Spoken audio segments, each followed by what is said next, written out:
Whether you end up making millions or go on to look like Hyde the Pain Herald after losing everything on meme stocks and bad life decisions, you have to at least know the mechanics of the stock market. And in this video, I'll explain it without needing to have a finance degree. Welcome to Funny Money, the show that helps you be less bad with money and maybe get a couple laughs along the way. Okay, before we go any further, I gotta take a second. I gotta put my serious face on, and I need you to internalize this very important piece of investing advice. Never invest more than you're comfortable losing. Because in the same way that the stock market can make you a millionaire, it can also wipe out your life savings and make you homeless. So don't be stupid. So you want to get in the stock market, huh? Well, it's actually easier to get into it than you think. We'll cover each point in detail, but here's a basic summary on how it works. You purchase shares of a company, and then hopefully the company gets more valuable, which causes your shares to get more valuable.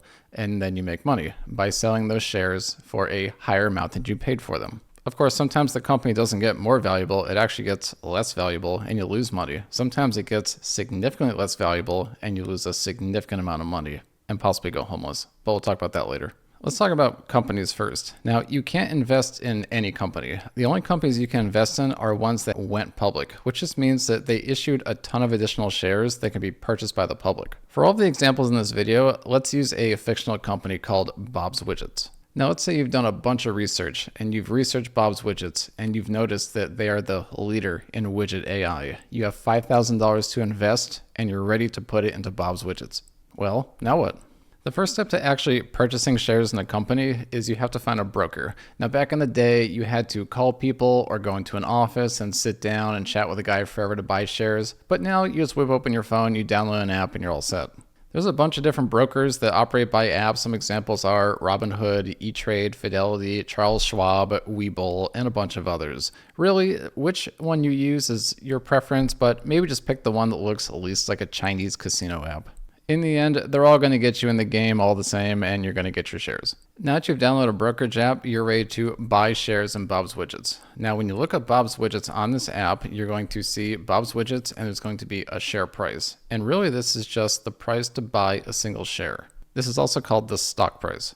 So let's just say that Bob's Widgets has a stock price of $100. Now, in practice, the stock price is going to be constantly changing. It's going to go up, it's going to go down based on how many people are buying and selling it. There's always going to be price fluctuations. But for all of these examples, let's just say that Bob's Widgets stock price is frozen in time at $100. Now, you've already decided that you want to invest $5,000. So to figure out how many shares that will buy you, you take your investment amount, $5,000, and you divide it by the stock price, $100, and you get 50 shares. Now, as soon as you press execute trade on the app, you will be given 50 shares. And at this moment, congratulations, you are officially an investor in Bob's Widgets, the leader in widget AI. Now you can finally call everyone you know, call all your friends and say, I got skin in the market. And maybe they'll be impressed, maybe they won't, maybe they'll just think that you're day trading in your parents' basement like the people on Wall Street Bets.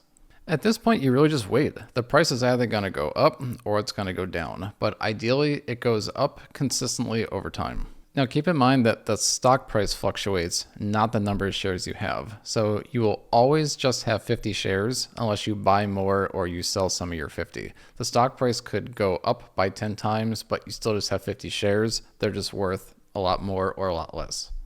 And if you're ever wondering what the value of your investment is, it is simply the number of shares you have multiplied by the stock price. So right after you purchased, you got 50 shares at $100 a piece, which means your investment was $5,000, the same as what you put in. So let's say you wake up 3 weeks from now to the news that Bob's Widgets is expanding globally. They're opening brand new plants, they're expanding into Europe and Asia, and the demand for widgets and widget AI has never been higher. On this news, Bob's stock price has shot up to $127 a share. So let's calculate the value of your investment. Take the stock price, $127, multiply it by your shares, 50 shares, and you get $6,350, which is $1,350 more than your initial investment. That's the amount of money that you've made so far. Now, I put made in quote fingers because you haven't actually made it until you sell the shares.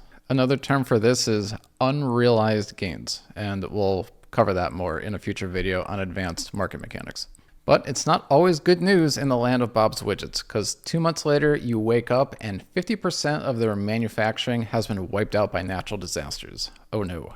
Because of this, they're falling short on demand, they're unable to research, they're missing deliveries, and people who are in need of widgets are looking to other people to get widgets from. Very bad. Because of this news, the stock price has fallen to $77 a share. So just like we did before, let's calculate the value of your investment. So take the stock price, $77, multiply it by the number of shares you have, which is 50, and you get $3,850, which is $1,150 less than you put in. Ouch. You just experienced your first market correction. But it's fine, whatever. They rebuild all their manufacturing, the stock price goes up, everything's okay. I mean, prices do fluctuate, that's just what it is. Now, it's very important to understand that it is not the event itself that causes prices to change. It's the action of people buying a lot or selling a lot. So if something negative happens to a company, a lot of people are probably going to want to sell their stock on the idea that it's going to go down anyways.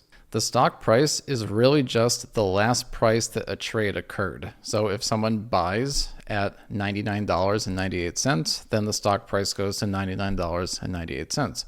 If someone then buys for $100.01, then it goes to that. And depending on the popularity of the stock, this could be happening quite a lot, sometimes multiple times a second. But generally speaking, the more people that want to buy it, the higher the price will go, and the more people that want to sell it, the lower the price will go. It's really a global game of hot potatoes, except instead of hot potatoes, it's shares. So at this point, you may be wondering, well, when do I sell?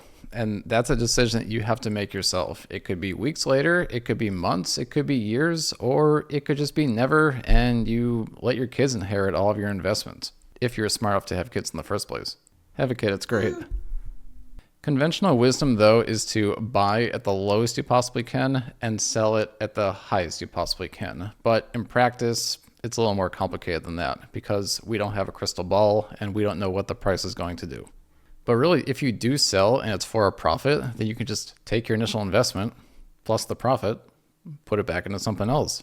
But don't worry, I will definitely cover advanced market mechanics in a future video. Thanks a lot for watching Funny Money, where hopefully I turned you from I have no idea what stocks are to, well, I kind of get it and I probably won't YOLO invest my rent money into a meme stock. And remember, never invest more than you're comfortable losing, or at least not more than you can explain to your wife or husband when the stock tanks. Good luck and see you later.